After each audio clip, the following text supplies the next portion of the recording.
Яңалыклар чыгарылышы үз эшен башлап җибәрде. Студияда Алина Хисматуллина, хәерле кич. Хош фонд компаниясы аша юллама алучыларның хожга китә алмауы ихтимал. Хош операторлары исемлегеннән чыгарылган оешма тарафыннан зыян күрүчләр арасында чаллылар да бар. Яр буе мәйданында атыш кем аркасында килеп чыккан. Урында Ләйсән Ханова булып кайтты. Әтиәниләр тәрбиягә алган балалары белән бергә ял итә. Звездный лагерендә профильле смена ачылды. Хош фонд компаниясы аша юллама алган кешеләрнең хожга китә алмауы ихтималы. Туризм буенча Татарстан дәүләт комитеты әлеге оешманың хош операторлары исемлегеннән чыгарылуын һәм бу сезонда сәфәрләр оештыруга аккредитациясе булмавын хәбәр итә.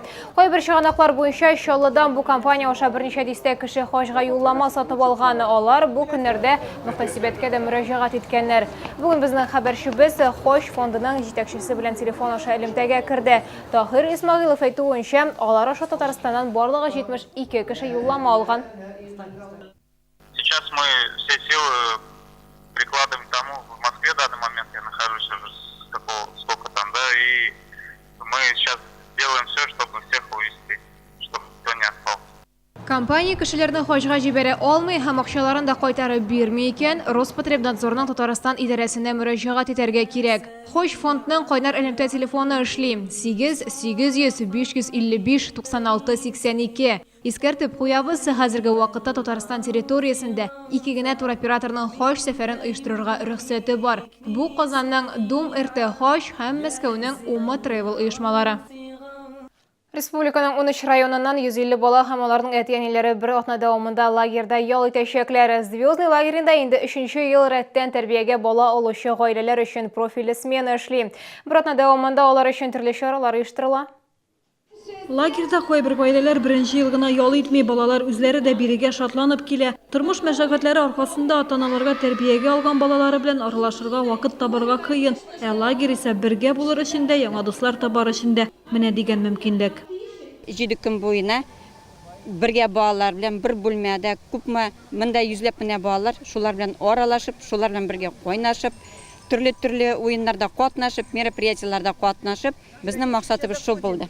Лагердан соң мөнәсәбәтләр ныгый ди ата-аналар, өйгә яңа планнар белән көч туплап кайталар алар. Цель такова, чтобы поднять престиж приемной семьи, укрепить отношения детско-родительские, также межсемейные связи. И встречаются родители, семьи из разных районов Татарстана, где папы, мамы, дети могут пообщаться друг с другом, поделиться опытом, какими-то проблемами, своими радостями. Они поймут, это их сообщество. Лагерда белгечләр катнашында мастер-класслар, тренинглар уза. Логопедлар, психиатрлар, юристлар балалар белән дә, олылар белән дә эшли. Аралашу барышында гаиләләр үзара тәҗрибә уртаклаша, төпле киңәшләр белән бүлешәләр. Гүзәл Габдуллина, Илдар Шайдуллин, Яңалыклар. Төшенкелеккә бирелмәскә яман шешне җиңе була иҗтимагый оешмасы чираттагы укуларын оештырды. Исегезгә төшерәме, Чаллыда пациентлар өчен үзенчәлекле мәктәп инде 1 елдан артык эшли.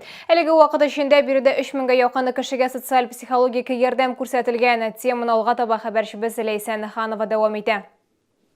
Пациентлар мәктәбенә килүчеләр арасында төрле яшьтәге кешеләр, кемдер авыру белән үзе күзгә күз очрашкан, кемнедер бирегә якыннарына ярдәм итү теләге китергән. Күпләр нәкъ биредә үз сорауларына җавап таба ди белгечләр.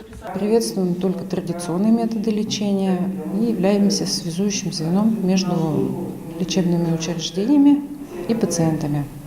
Занимаемся социально-психологической реабилитацией. Очрашуда паллиатив ярдәм бүлеге турында сөйләделәр. Чаллыда әле ул нибары 1 ай тирәселек кенә ачылды.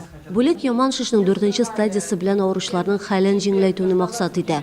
Безнең отделениегә мөрәҗәгать итүче кешеләр, алар яман шиш сырхаулары буенча дәваланып торган.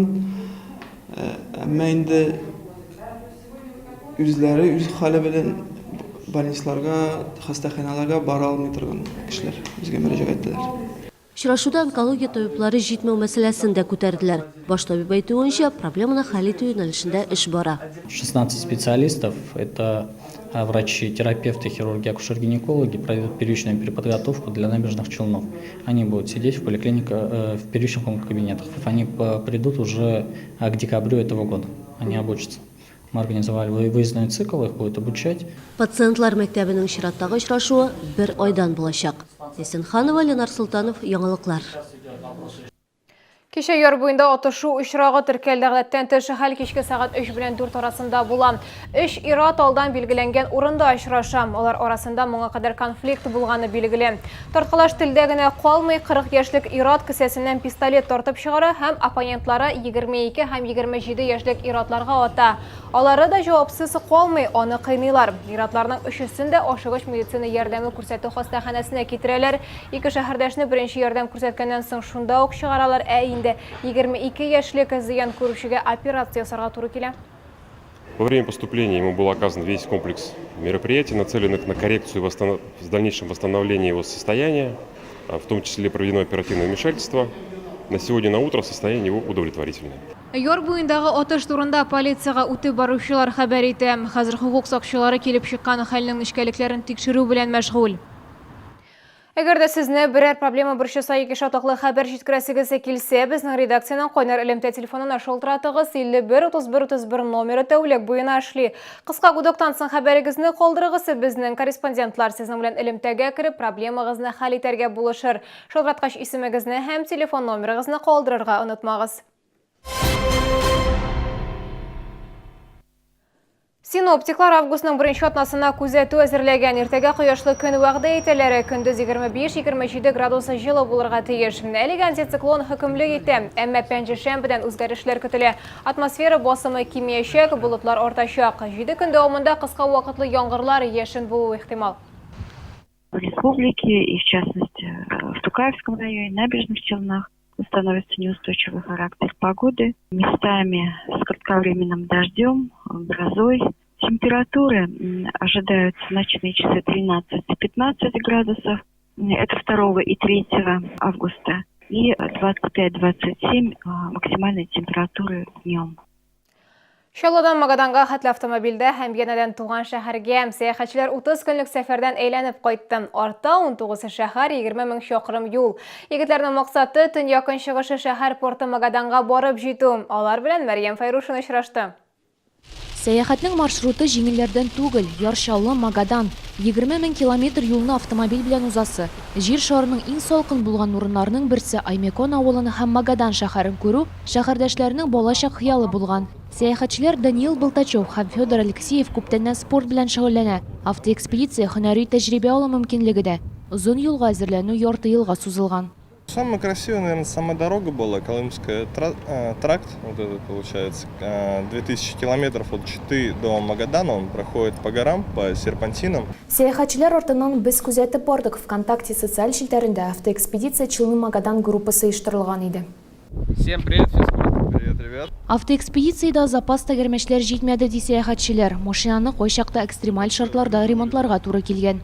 В тайге мы сломались. Во сколько там, 2 часа ночи, тайга по 300 километров ни в другую, ну ни в какую сторону. Нет ни городов, ни машин, ничего. На тебя куча комаров налетает, а у тебя боковой порез. Киләсе елга сәяхәтчеләр Транс-Азия экспедициясен оештырып Монголия, Казахстан, Таджикистан, Грузия, Арменияны күрергә тели. Сәфәрдә катнашучылар күбрәк тә булырга мөмкин. Мәрьям Файрушина, Эльдар Шайдуллин, яңалыклар. Август айында шәһәрдәшләрне 2 көн өстәмә ял көтә. 21 августта Корбан бәйрәме, 30 августта Татарстан Республикасы көне. Бу бәйрәмнәрдә эшләмибез. 20-29 август бәйрәм алды көне булганга 3 көне 1 сәгатькә кыскарак булачак. Бу сезгә җиткерәсе соңгы мәгълүматыбыз иде. Мин Алина Хисматуллина сезнең белән сау булашам. Исән-имин булыгыз.